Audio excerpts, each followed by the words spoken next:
Hi. In about 60 years, we're going to be on that chair. Can you please introduce yourself to the camera?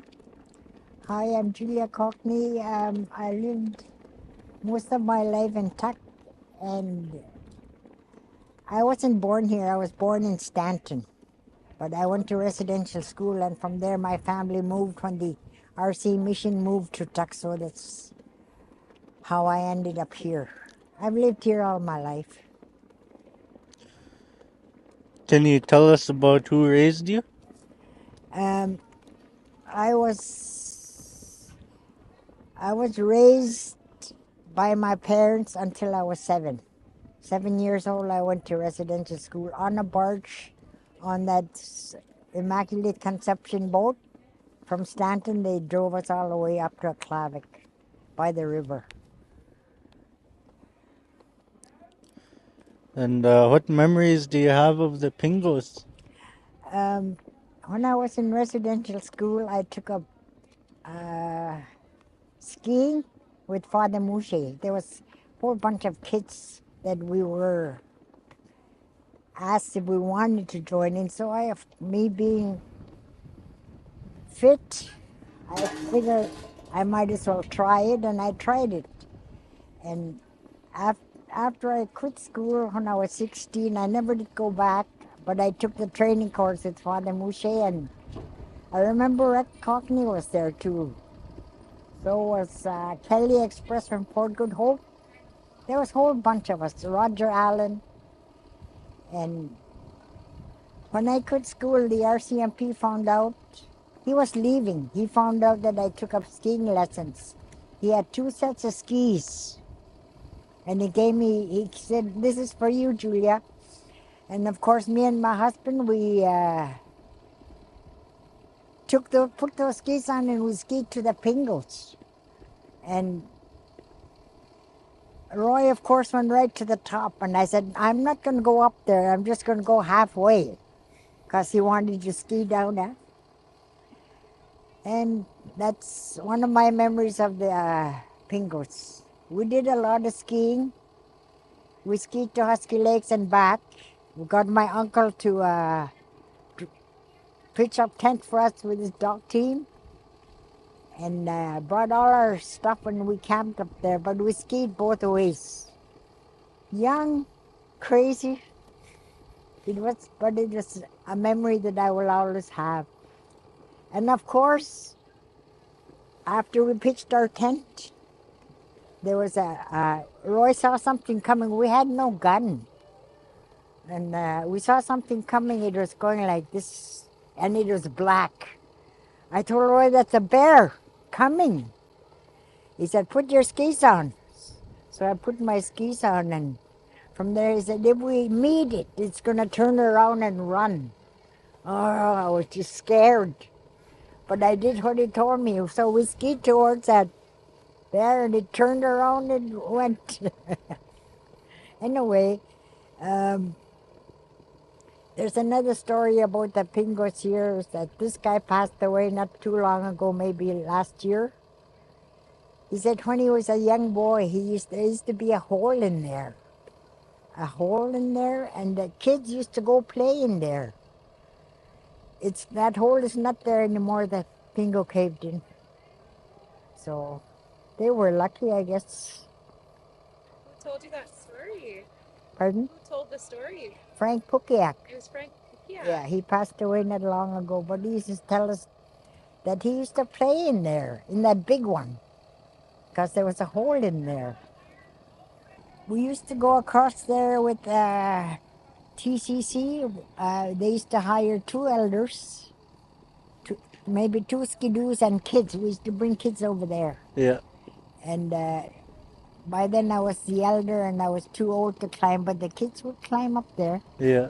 And slide down. They enjoyed themselves. But on that skidoo, there was one boy, he was trying to grab a twig. Yeah. And his mitt came off. And I saw it. He was in front of me, so I didn't know how to stop our driver. Skidoos can't You can't yell at them, huh? Yeah. So I dug around, I found an apple, and I threw it at the driver. It rolled. I was trying to hit him I hit him in the back. He just jumped and turned. It was Sam Pingo. So I told him about that boy losing his mitt on a twig. We went and go pick it up. What kind of things did people do in the Pingos in the past?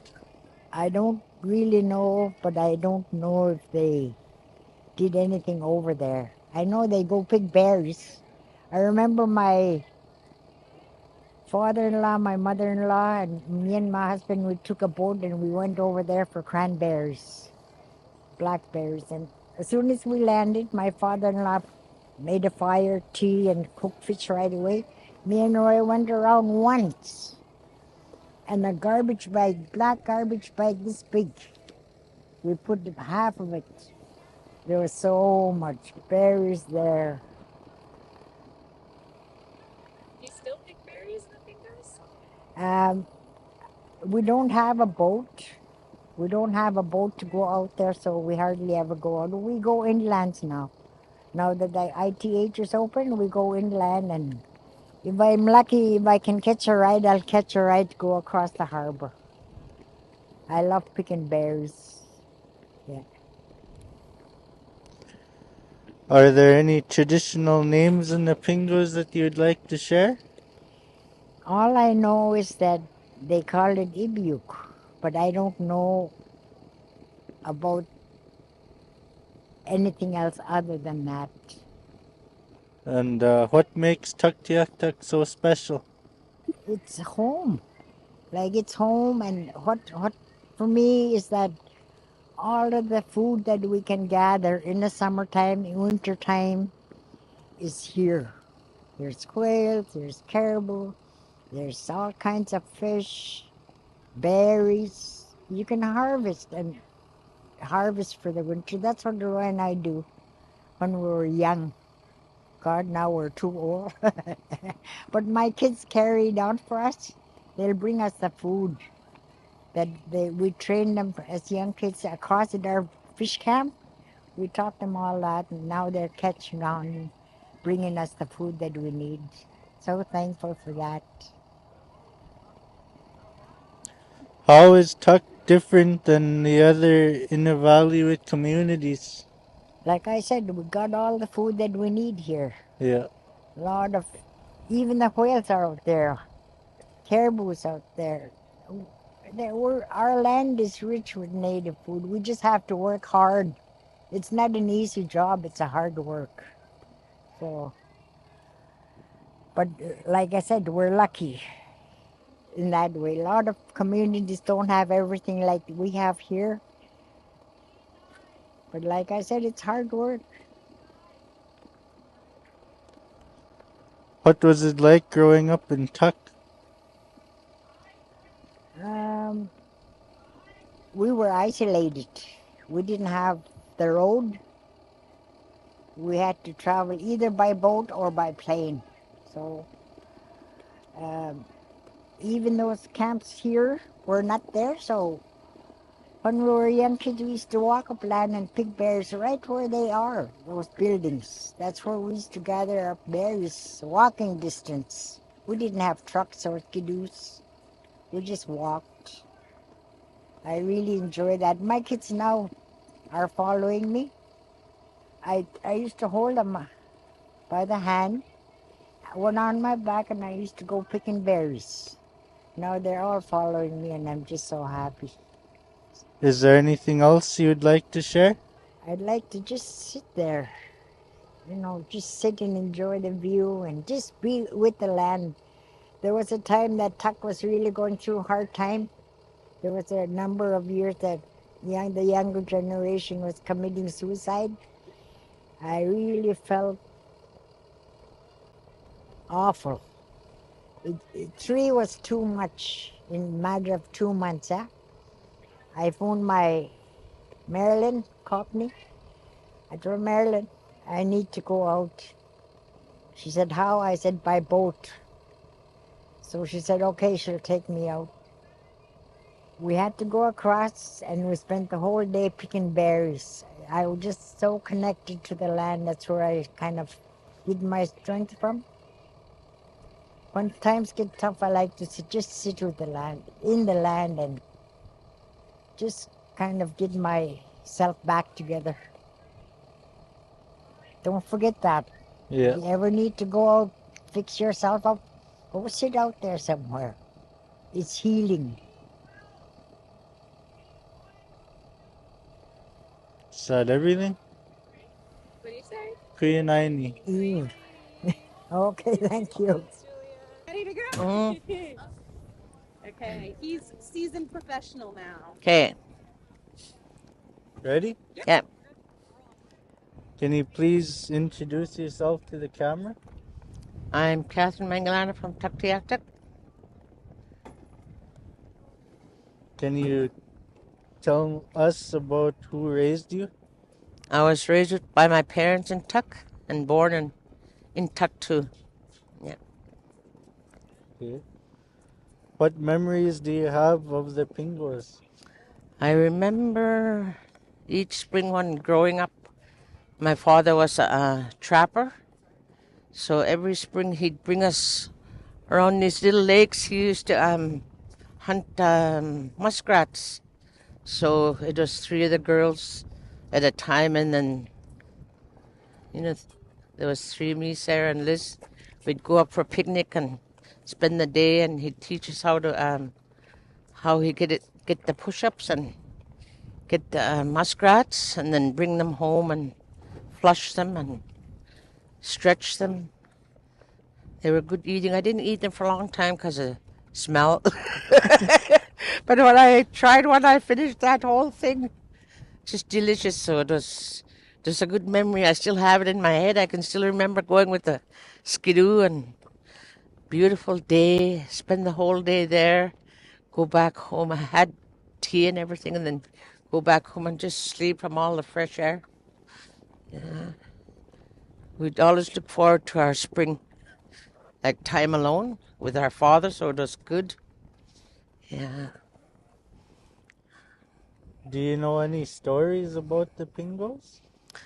Not that I know of. It was just a landmark that we'd always go by here, and when we're going to come in a fog, they always use it as a landmark. When it's foggy or when you're traveling with boat, they always came from this way. And at that time, growing up, I remember traveling with dog team.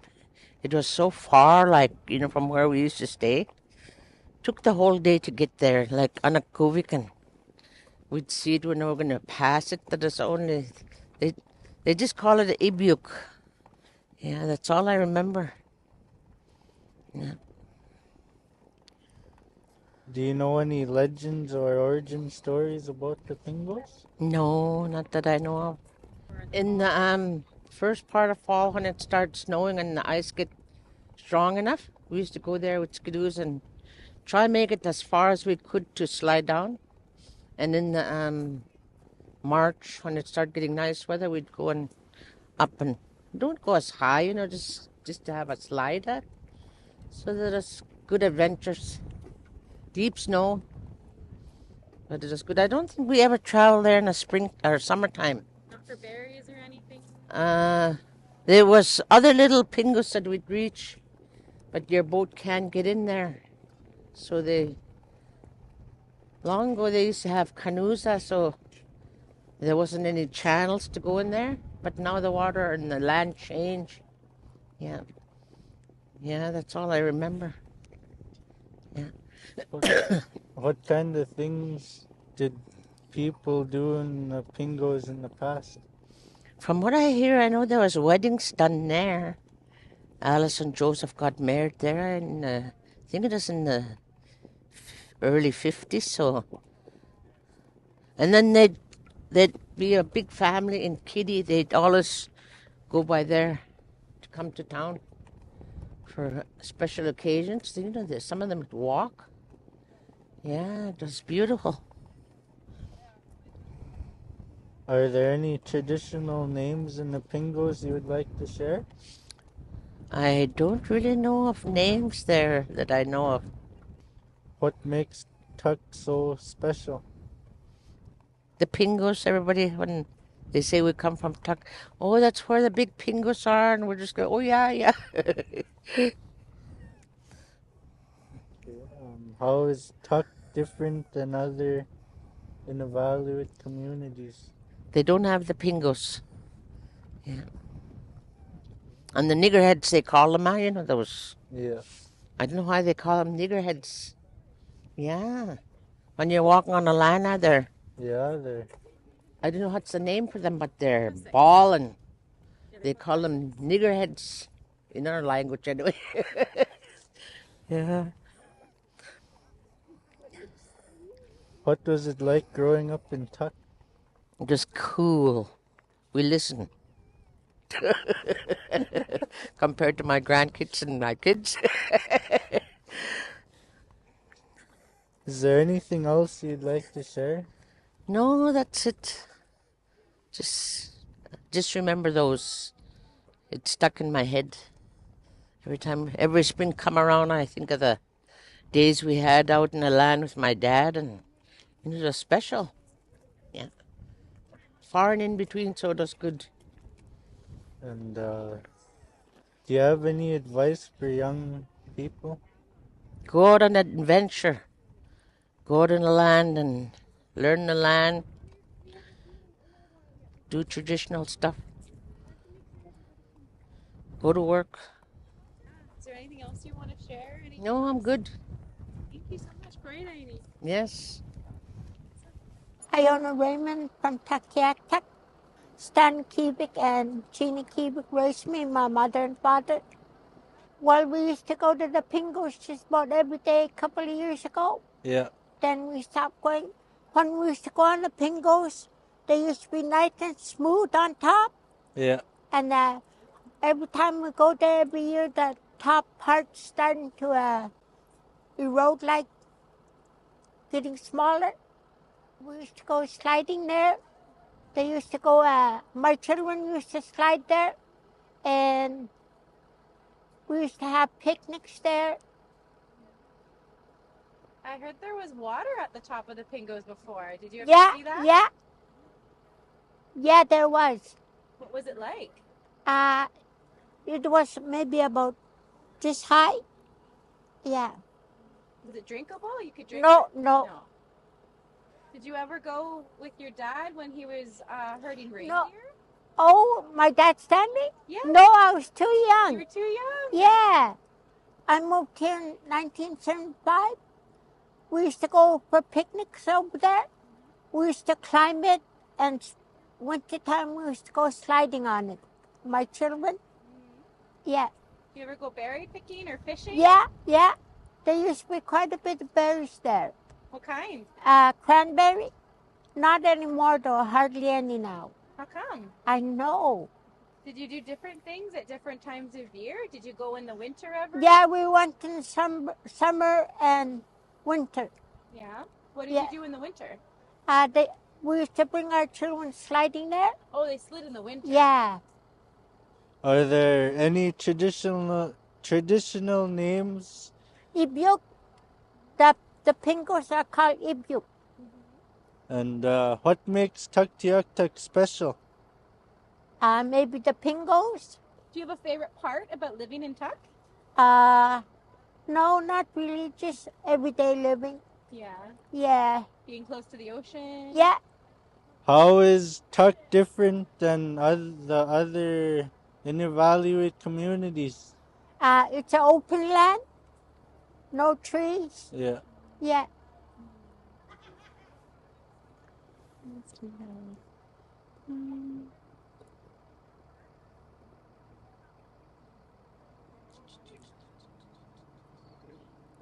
What's something that you want young people to know about the Pingos?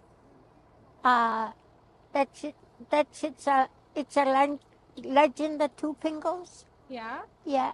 What about it? They've been there for so many years. And people used to always go there, summer, spring, skidooing. Yeah.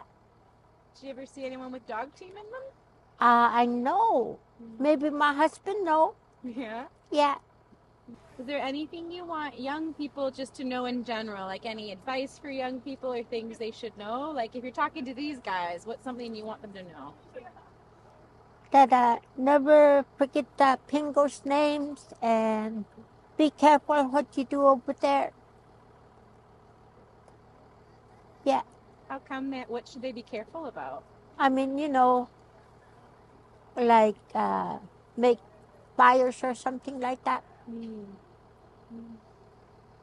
Is there anything else you want to share, Iona, for the camera?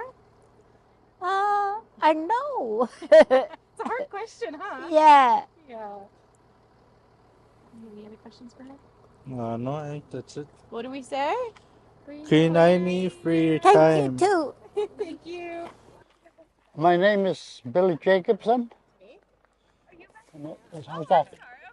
That's good. I'm 88 years old. Not much more to tell, I guess. And I was born at Pierce Point. That's maybe 150 minutes east of here. I went to residential school with a Lady of Lourdes from Anderson River, 1939. Can you tell us about who raised you? I went to residential school when I was 4 years old with typhoid. I guess I was the only one that survived that typhoid out of that family. It was in 1939. I remember very little from before that. I got picked up by the Lady of Lourdes, that schooner, our Roman Catholic schooner, in Patla. And they were picking up kids all along the coast. I was one of them. I got grabbed for residential. They were trying to beat out the Anglicans. The Anglicans had a smaller schooner, so the Roman Catholics had a bigger schooner, so they got more kids. What memories do you have of the Pingos? Very little other than there was a guy called ऊvagut that talked to me, and he was good friends with my grandfather, Fred Jacobson. And he said one of them was still growing, the other one was not growing anymore. So many centimeters a year. Mm-hmm. I think it's still growing, that Uvagut, they call it Uvagut. I don't know the name of the other one. Do you know any stories about the Pingos? A little other than that, but ऊvagut told Fred that Russia had the biggest Pingo. We have the second biggest one. Did you ever travel or spend time in or around the Pingos? Just goose hunting time, I go there, and most of the people hunt around there. The geese always come by there pretty well. Do you know anyone who lived or traveled to or around the Pingos? The only family that moved out of Tuck, his name was Bob Cockney and his wife Margaret. And they had an adopted son called Andy, his grandson. They spent the winter in the woodpile right by the Pingo. They had a tent. And the whole winter, I know they stayed there. They get a visit from their grandchildren once in a while. But they lived in a little tent right by that big woodpile. Driftwood? Yeah, they live right there. So they don't have to haul wood. Old Bob Cockney. What makes Tuck so special? A lot of fish, I guess, whales. People come for that. Yeah. When I was growing up, I know different families lived along the coast, not wherever they could make a living. Just right by a fish lake or good bear hunting. Okay. You see a lot of, or even now, I guess you still find muskox horns, heads, skulls all along if you walk along the land. That's because when the whaling ships came at Herschel Island, there was a lot of muskox around here. They gave the Eskimos guns. That's what the Eskimos, they hunt the muskox, kill them all. Because they're easy to kill, and they kept the whalers alive all year. At Herschel, there's a lot of whalers wintering along the coast there, at Langston Bay. And that's how Eskimos got their guns. They give them guns to hunt muskox, they're easy to hunt. So they killed off all the muskox, so it's not a single one left after the whalers left. Now they're slowly coming back. How is Tuk different than any other Inuvialuit communities? There was a lot of caribou too with the muskox. They killed them all off. There was not a single caribou left. There's nothing left at all until about 1960s started coming back. All we had here was the reindeer, which we were not allowed to kill. But there was not a single caribou around, unless you go across the Anderson, east of the Anderson. What was it like growing up in Tuk? When I was 10 years old, they took me out of school. My uncle took me out of school. They said my mother gave them the okay to take me out of school. Which wasn't true. So when I was 10 years old, I was here. In September, they took me out. And then all the ships, all the schooners are getting ready to go. They're waiting for good weather to go to Anderson, Banks Island, all loaded up, ready to go. I was staying down by the point with my uncle. Really calm weather that morning. The white trapper, when they checked the water, really dead calm. He said a big storm coming. Told people not to go, not the boat not to go. And the only one that didn't listen to him was the herders. They went, and that's the last we ever saw anybody ever seen of them. Whole schooner load, and then there was no more herders. The herders, the reindeers scattered everywhere. The ones that belonged to the Anderson. All herders disappeared in that storm. People were killing them off there, so there's nobody looking after them. Is there anything else you would like to share? First time I ever came out of residential, I went back for another year. Then I spent 8 years there altogether. And it was the most horrible time in my life. Do you have any advice for the young people? Don't go to residential school. The most horrible people, the nuns, the grey nuns. They're terrible. Am I on? I think so, yeah. Oh, hello there. My name is Marjorie Uvagut, born from Tuktoyaktukmiut, 10 miles north. A place called Dapkak. And that's not far, right near the Pingo. And I can remember first time seeing Pingos when we were in dog team. I must have been 4 years old. We were traveling from Husky Lakes. We were nomadic. There was no settlement, but we were nomadic. We moved here.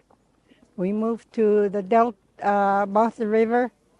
We moved up north. We finally settled down in 1950 or 60, I should say. We had a log cabin. And times where we used to travel with dog team migrating for harvesting. We followed the shoreline where the Pingos are. You could see the cross here. There's some across down there, over there, Husky Lakes. Up on that side, north side, further up by the coastline, there's even more Pingos. Each Pingo has a name, but the main ones that were named were like the Water Lake or Water Pingo. and one called David's signal light. You could signal point, they call it, because you can climb up on that Pingo and get your internet. Another one is our landmark at the Pingo. Landmark Pingos are our traveling trail. And there are times we run into mini storm, fog, rain, snow, you name it. Sometimes we're traveling, the weather change on us while we're traveling. And we learn our culture from our parents, other people, uncles, aunties. The main thing was if you get lost, stay where you are until whatever settles. And then if you find your surroundings around where you are, if you don't know, my father would say, go to a bigger hill. When you go to a bigger hill, you go to another one. And then finally you reach a biggest hill, you could see Pingos. And you know where you are. And the word was, you're not far from home.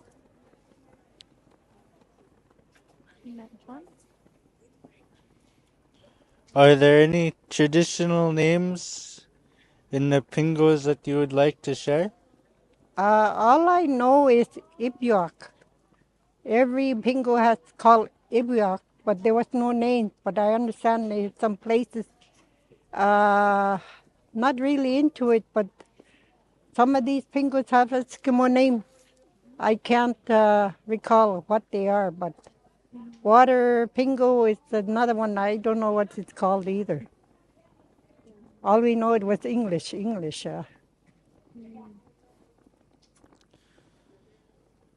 Do you know any stories about the Pingos? It's good for us kids. We used to go up here for picnic in the wintertime, springtime especially. And when winter's upon us, we used to drive up there with dog team and bring our sleds, our family, have a picnic around there, even though it was winter. As long as you have wood over there, it's good. We used to slide down, see who's going to slide the furthest. If it's not sled, it's cardboard. We use cardboard.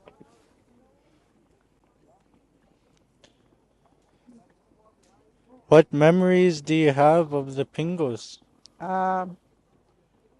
I know when we travel around Husky Lakes, the coastal area, and way up north,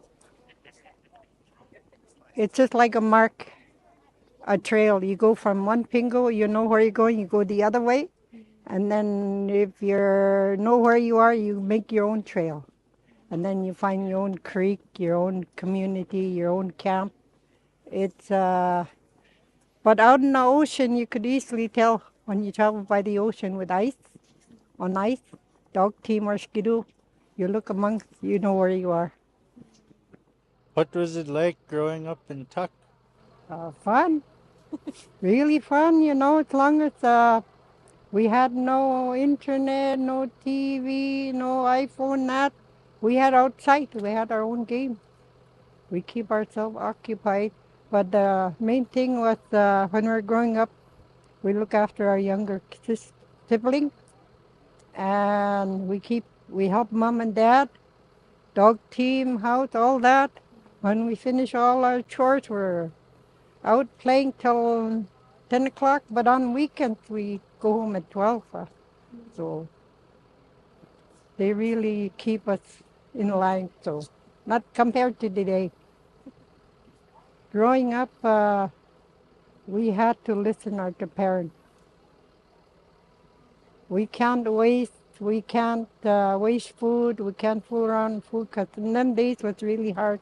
Now today we got the high cost of living, we're going back to that. And in them days, people, you used to work together and make the community happy, eh? But because so much addiction since the highway opened, it's not much of that, but can't do much. Quyanaq. Marjorie, Thank Yeah. you. All right. I'm Leslie Kauchuk from Tuk, originally from Sax Harbor, but I moved back 95, my dad 97. my parents at the beginning.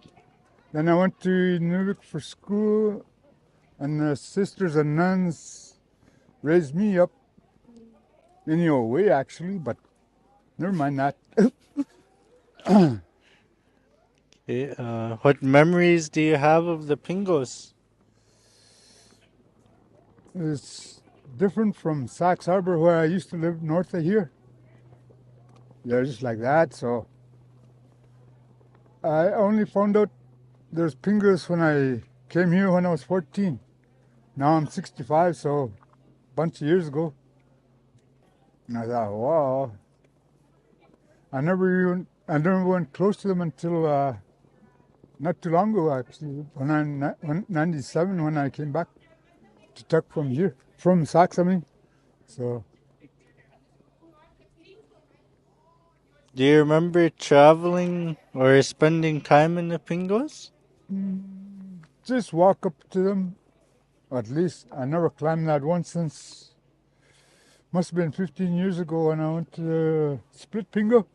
From the bottom of the Pingo, I walked up with the machine snowmobile about 14 years ago. I just walked up there and looked all around Tuck and around the surrounding area over there on that split Pingo. The Pingos are for markers for people, living around this whole area. They use that for landmarks and for caribou, maybe, caribou hunting, and whatever fishing too, maybe. Do you have any stories about the Pingos, or have you heard any legends about the Pingos, or anywhere around Tuck? Some people have good stories of that, but I never really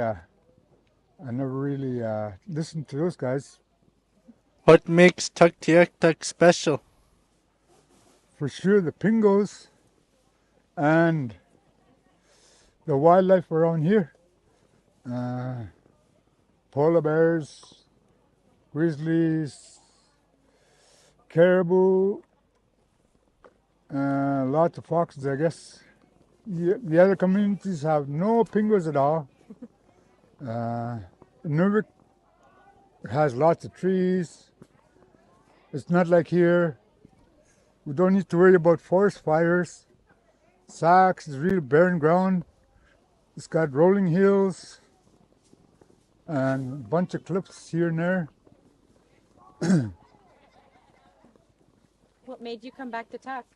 My birthplace, I guess. Mm-hmm.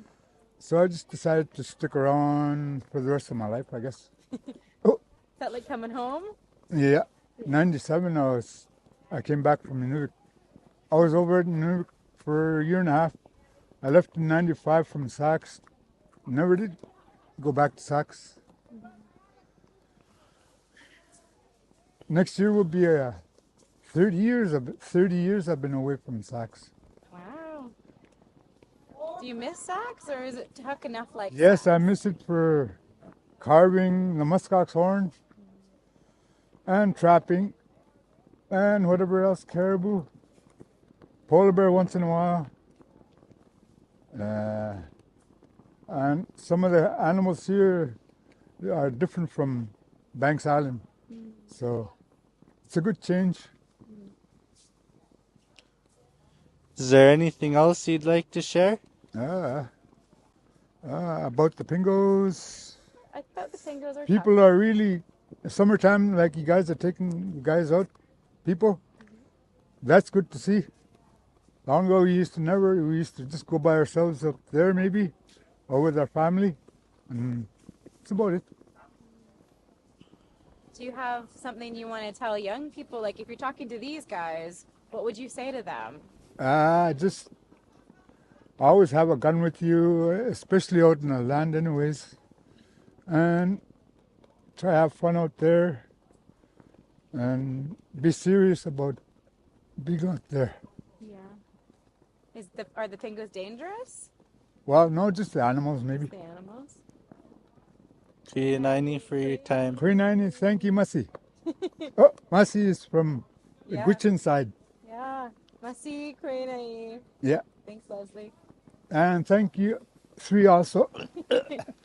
Eileen Jacobson, born and raised in Tuktoyaktukmiut. Okay, and can you tell us about who raised you? Bertram and Lena Pukak are my parents. I was raised here back in the day when we had no cell phones, no TV. Life was good. Okay, what memories do you have of the Pingos? When I was growing up, we used to go to the Pingos. My dad had a little skiff. He had a homemade skiff. And we'd go to the Pingos and go berry picking. Being so small, I thought the Ukpiks were like this big. A lot of cranberries there, might be some blueberries, but there was a lot of Ukpiks and willows. And I thought they were pretty big because being so small, your hands fill up really quick. That's one of my memories of the Pingos. I know we used to go sliding down them too. Parents didn't have to worry about as long as we're home. Well, no daylight. I mean, a lot of daylight that time, so we stayed out as long as we can. Just had fun playing around. I don't know if my brother Boogie ever told you a story about, even my brother Frank Pukiak did, about going up Inuviik, the big Pingo. I guess there was a hole in the middle or on the side, and they went in and crawled out by the side. But that's since collapsed, so he had a bunch of friends with him, probably about 5 of them, that went in that hole, crawled out. What else I remember? I remember, I think one of the stories my mother said, probably before the dew line came and got all the gravel from the beach, they used to walk right to the Pingos by the beach. Now you can't do that anymore because of all the gravel that was taken by the dew line when they were making the dew line in the 50s. And they had on the airstrip, they made the airstrip out of that. They made that big lot where the dew line is right now. But that's where all the gravel came. And I don't know how true the story is, but from what I hear, before they put the gravel on, they gathered some logs, driftwood, put it in first, and then put gravel on it. But they still use a lot of gravel. Do you know any stories about the Pingos? Just the one I told you about, okay. What happened with my brother Boogie and Frank. And me picking the biggest Ukpiks I could find. What kind of things did people do in the Pingos in the past? Berry picking, go have picnic. And springtime we used to go by dog team. We used to travel during dog team days and go to the Pingos and go camping beside them or on the bluff. The bluff was pretty big when I was growing up. Now it's almost finished. Go geese hunting. I used to go with my brothers with dog team. My dad made a basket sled that's in Yellowknife Heritage Center there. Oh, at the Prince of Wales. And used to go with my 2 brothers, James and Frank, sometimes Boogie. And used to have a lot of fun traveling long ago. Nothing else to do, go out in the spring and go have fun. I know there's quite a few in the whole peninsula. The peninsula is about 100 miles long. Last time I heard there was over 3,000, but when they did that little thing at Kitty Hall, I was talking to Billy Dillon. He said there's more than that because they're still growing, huh? You learn quite a bit in that thing. So there's more than 3,000 Pingos for sure. But the Inuviik here being the largest in Canada, there was that guy, he used to be a teacher here. He was working for parks too. Anyway, he told me that Inuviik quit growing. But from the person I was talking to at Kitty Hall, he said they're still growing because they still grow. Because the ice in the bottom is still pushing the tundra up. So only time they're going to quit growing is once you start seeing it shrink, then it's melting and it's just going to collapse. What makes Tuk special? The Pingos, the Arctic Ocean, land of the midnight sun, the people. when you talk to people, if you really talk to the elders especially, they'll tell you a lot of stories about long ago. How is Tuk different than any other Inuvialuit communities? It's changing now because of climate change. But in summertime, you always have a wind. So that's what's good about it. And you got the beluga whales, you got the fish. You do a lot of harvesting, you go geese hunting down the coast, Husky Lakes, close to go to Husky Lakes to go spring fishing, jiggling, go crack fishing. Work on the belugas. There's just a lot of things to do when you can harvest your, like what you want to eat. Like, being an Inuvialuit, you can't go without that food. Because you grow up with that food. And which is good because I come from a really big family, so I always get my share. I go work on it too. I just see quite a bit of changes, a lot of erosion. It's happening everywhere. They all say that the highway was going to lower the prices, which is, they're so wrong about that.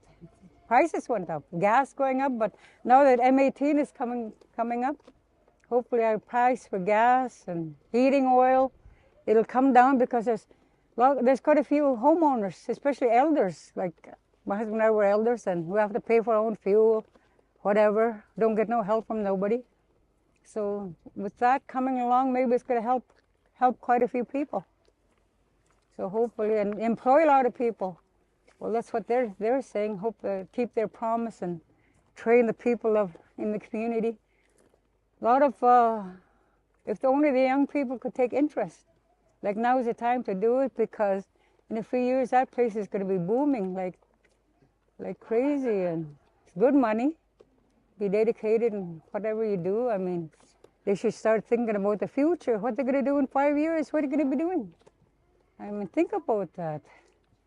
Don't just think, oh, what I'm going to do tomorrow. Think about what you're going to do next year, 2 years from now, 5 years from now. It's like playing a game of chess. You think ahead all the time. You got to plan ahead all the time. I mean, there's a lot of potential for the young people, but they're just not taking it. You got to push them. Right? Yeah. Is there any other questions? Quyanaq for your time and stories. Quyanaq. You guys have a good day.